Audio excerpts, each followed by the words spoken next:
Arya Vysya welfare and development corporation గౌరవ chairman గారు గౌరవనీయులు శ్రీ డూండి రాకేష్ గారిని సాదరంగా వేదిక మీదకి రావాల్సిందిగా మీ అందరి కరతాళ ధ్వనుల మధ్య వారికి ఆహ్వానాన్ని తెలియజేస్తూ సుస్వాగతం తెలియజేస్తున్నాం. Heartiest welcome sir. నా మీ రిక్వెస్ట్ ఏఎన్ఎన్ గౌరవ CEO గారు గౌరవనీయులు శ్రీ కాంతి రామచంద్ర రెడ్డి గారిని వేదిక మీదకి రావాల్సిందిగా కోరుతూ వారి చేతుల మీదుగా ఈనాటి కార్యక్రమానికి విచ్చేసినటువంటి గౌరవ చైర్మన్ గారు గౌరవనీయులు శ్రీ డూండి రాకేష్ గారిని సత్కరించి వారికి స్వాగతం తెలియజేయవలసిందిగా కోరుతూ ఆహ్వానాన్ని తెలియజేస్తున్నాం. Andhra Pradesh Arya Vysya welfare and development corporation గౌరవ చైర్మన్ గారు గౌరవనీయులు శ్రీ డూండి రాకేష్ గారికి సాదరంగా ఇదే మా ఆహ్వానాన్ని తెలియజేస్తున్నాం.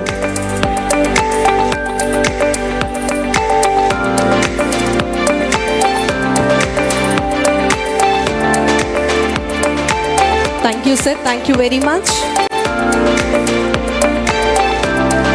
ఇప్పుడు ఇచ్చేసినటువంటి అతిథి వర్యుల చేతుల మీదుగా కొన్ని అవార్డ్స్ని అందించవలసిందిగా కోరుతున్నాం. Now may request Manipal hospitals గౌరవ డైరెక్టర్ గారిని సాదరంగా ఆహ్వానాన్ని తెలియజేస్తున్నాం. రామాంజనేయ రెడ్డి గారు, sir please come forward and welcome on to the stage. చాలా సంతోషంగా అనిపిస్తోంది. నిష్ణాతులు అండ్ అదేవిధంగా చక్కటి సేవలు అందిస్తున్నటువంటి డాక్టర్స్ అందరికీ, అదేవిధంగా బిజినెస్ ఎక్సలెన్స్ పీపుల్ అందరికీ కూడా ఈరోజు ఈ వేదిక మీద అంగరంగ వైభవంగా నిర్వహిస్తున్నటువంటి ఈనాటి కార్యక్రమంలో అవార్డ్స్ని అందించడం జరుగుతోంది. Now may request doctor Ramanjaneya Reddy గారు, మణిపాల్ హాస్పిటల్స్ గౌరవ డైరెక్టర్ గారు, heartiest welcome sir. Kindly receive your award sir. వారిని వేదిక మీదకి రావాల్సిందిగా కోరుతూ ఆహ్వానాన్ని తెలియజేస్తున్నాం.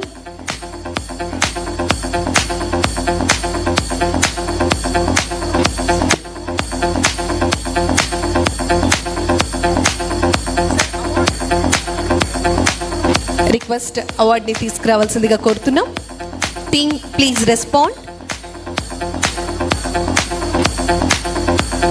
మీన్ వైల్ వారిని ఈరోజు ఈ కార్యక్రమాన్ని ఉద్దేశించి మాట్లాడవలసిందిగా కోరుతున్నాం. Sir please.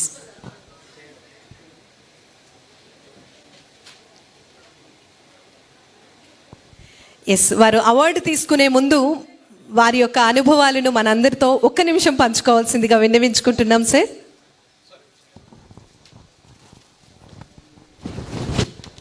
థ్యాంక్ యూ అండి. అందరికీ నమస్కారం, పెద్దలకి కూడా నమస్కారం.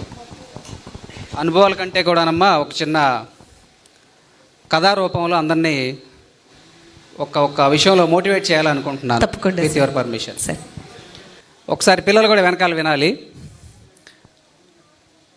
ఇవాళ ఆరోగ్యం మన చేతుల్లో లేదు. ఒప్పుకుంటారా ఈ పాయింట్? ఇవాళ ఆరోగ్యం మన చేతుల్లో లేదు.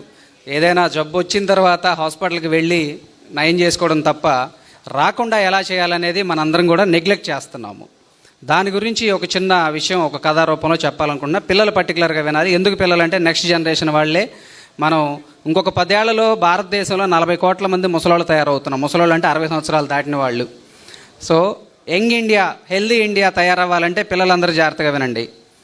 ఒక రాజ్యంలో, పెద్ద రాజ్యంలో రాజుగారు ఇట్లాగే ఇవాళ ఎట్లయితే మనకి మీడియా మహారథులు వచ్చారు, డాక్టర్లు వచ్చారు, ఫార్మసిస్టులు వచ్చారు, ఇన్సూరెన్స్ ఏజెంట్లు చూశాను, కొంతమంది పోలీసు వాళ్ళని చూశాను, స్టూడెంట్స్ని చూశాను, జ్యువెలర్స్ చూశాను, రకరకాలుగా అందరూ వచ్చారు. ఒక రాజుగారు ఆయన రాజ్యంలోకి అందరినీ ఇన్వైట్ చేశారు. రండి, నేను మీ అందరినీ సత్కరిస్తాను, భోజనాలు పెడతాను అని చెప్పేసి అందరినీ ఇన్వైట్ చేశారు. ఇన్వైట్ చేసిన తర్వాత గుమ్మం దగ్గరే ఆపేశారు భటులు వాళ్ళందరినీ. అంటే రాజుగారి ఇన్స్ట్రక్షన్ ప్రకారమే ఆపేశారు. ఎందుకు ఆపేశారు అంటే అందరికీ కలిపి ఒక పెద్ద చీపురు కట్ట తెచ్చి చీపురులోంచి ఒక్కొక్క పుల్ల ఇచ్చి నా గుమ్మం అంతా నీట్గా లేదు, మీ అందరూ కలిసి ఊడవండి అని చెప్పి రాజుగారు చెప్పారు. పిల్లలు వింటున్నారు కదా. ఒక్కొక్క పుల్లతో ఊడిస్తే ఎంత ఊడవగలుగుతాం మనము? ఊడవలేము, కరెక్టా? సో దెన్ మంత్రి గారిని పిలిచి అన్ని పుల్లల్ని మళ్ళీ కలెక్ట్ చేసుకొని ఒక పెద్ద చీపురు కట్టలాగా తయారు చేసి ఒకళ్ళనే ఊడవమన్నారు. ఉన్న చెత్తను మొత్తాన్ని ఊడ్చేయగలిగారు. ఈ చెత్త ఏంటంటే మన అనారోగ్యాలు. మన అనారోగ్యాలను తీసేయాలి అంటే ఏ ఒక్క హాస్పిటల్ తీయలేరు, ఏ ఒక్క డాక్టర్ తీయలేరు. మన అనారోగ్యాలని మనందరం కలిస్తేనే మనం తీయగలం.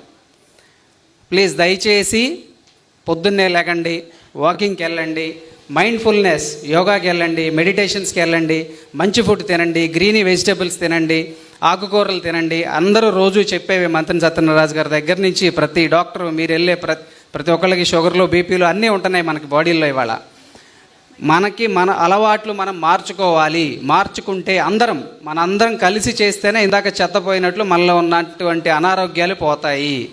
దయచేసి మంచి అలవాట్లను అలవర్చుకుందాం. పిల్లలు పర్టికులర్గా నెక్స్ట్ జనరేషన్కి వచ్చేసరికి ఇప్పుడు 30-40 సంవత్సరాలు వచ్చేసరికి మేము చాలామంది పేషెంట్ చూస్తున్నాం. చాలా రోజులు మేము ఎంతో వాళ్ళకి మా డాక్టర్లు కూడా చాలా బాధపడుతూ ట్రీట్ చేయాల్సి వస్తుంది. ఎందుకంటే ఏంటి ఇంత చిన్న వయసులో వీడికి హార్ట్ అటాక్ రావడం ఏంటి, ఇంత చిన్న వయసులో పక్షవాతం రావడం ఏంటి, ఇంత చిన్న వయసులో బీపీలు షుగర్లు రావడం ఏంటి, ఇలాంటివి. మనం కలిసికట్టుగా పనిచేయాలి అంటే మన అలవాట్లే మనకి శ్రీరామ రక్ష, ఆరోగ్యం కంటే కూడా. సో ఈ ఒక్క విషయాన్ని నేను అందరి సమక్షంలో విన్నవించదలుచుకున్నాను. స్టే హెల్దీ, భారతదేశాన్ని మనం ఇంకా మంచిగా ముందుకు తీసుకెళ్దాము. అట్లాగే హాస్పిటల్ గురించి ఒకే ఒక మాటలో ఏంటంటే, ఇవాళ అమరావతి మనకి ఎంతటి ప్రతిష్టాత్మకమైనటువంటి రాజధానిగా మనం తీసుకొని ముందుకు వెళ్తున్నామో, అట్లాగే విభజిత ఆంధ్రప్రదేశ్లో the best hospital in terms of technology. 2 robotics ఉన్నాయండి. రోబోటిక్లో చెయ్యని సర్జరీ అంటూ లేదు మణిపాల్ హాస్పిటల్లో. Heart transplant, liver transplant, kidney transplant, bone marrow transplant, అన్ని రకాలైనటువంటి ట్రాన్స్ప్లాంట్స్ చేస్తూ మంచి ఇన్ఫ్రాస్ట్రక్చర్తో అనుభవజ్ఞులైనటువంటి డాక్టర్లతో అందరికీ మేము సర్వీస్ చేయడం మాకు సంతోషకరంగా ఉంది. ఈ అవార్డు రావడం అనేది మా బాధ్యత మరింత పెంచిందని నేను భావిస్తూ ఏఎన్ఎన్ మహా ఛానల్ వీళ్ళకి కూడా కృతజ్ఞతలు తెలుపుకుంటున్నానండి. Thank you sir, thank you very much. ఆచరణ శుద్ధి అయినటువంటి మార్పు మన అందరి నుంచి రావాలని చెప్పి చాలా చక్కగా వివరించారు. వారికి ప్రత్యేకమైనటువంటి ధన్యవాదం తెలియజేస్తూ విచ్చేసినటువంటి అతిథి వర్యుల చేతుల మీదుగా అవార్డుని అందుకోవాల్సిందిగా కోరుతున్నాం. నౌ మే రిక్వెస్ట్ గౌరవనీయులు పెద్దలు పాతూరి నాగభూషణ్ గారు, అదే